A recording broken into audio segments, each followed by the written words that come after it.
அனைத்து நண்பர்களுக்கும் வணக்கம். நம்ம இன்னைக்கு இந்த வீடியோவில் எதை பற்றி பார்க்க போகிறோன்னா, today serial review for Gowri.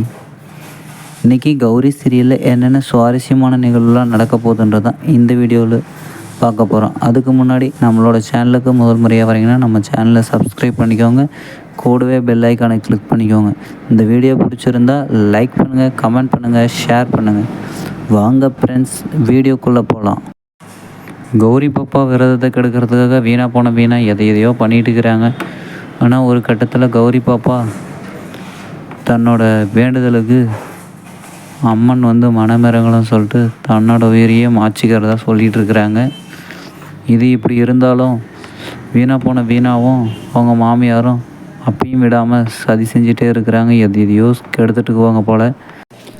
இனிமேல் இந்த சீரியலில் எப்படியெல்லாம் நடந்தால் நல்லாயிருக்குன்ட்டு என்னோடய கருத்தை நான் உங்களுக்கு சொல்கிறேன். இந்த பக்கம் கௌரி பாப்பா துர்காவுக்கு செய்யக்கூடிய அம்மன்கிட்ட செய்யக்கூடிய பரிகாரத்தின் பலனாக அந்த பக்கம் துர்கா விடுதலை ஆகலாம். இல்லைன்னா கௌரி பாப்பாவுக்கு அம்மன் அருள் கிடச்சி பழைய சக்தியெல்லாம் மீண்டு கிடச்சா நேராக போயிட்டு கோர்ட்டில் துர்காவை காப்பாற்றி கூட்டிகிட்டு வந்தால் நல்லா தான் இருக்கும். ஃபஸ்ட்டு எது நடந்தாலும் நடக்கலனாலையும் கௌரி பாப்பாவுக்கு பழைய சக்தியை கொடுங்க. ரொம்ப நாளாக இந்த மந்திரவாதியை காட்டாதுக்கிறாங்க, அவனையும் காட்டுவாங்க. கௌரி பாப்பாவுக்கு சக்தி கிடைக்க போது தடுக்கிறதுக்காக அவனையும் காட்டுறதுக்கு வாய்ப்பு இருக்குது.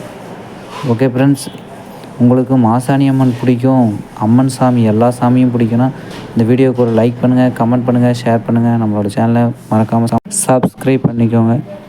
தேங்க்யூ ஃபார் வாட்சிங் ஃப்ரெண்ட்ஸ்.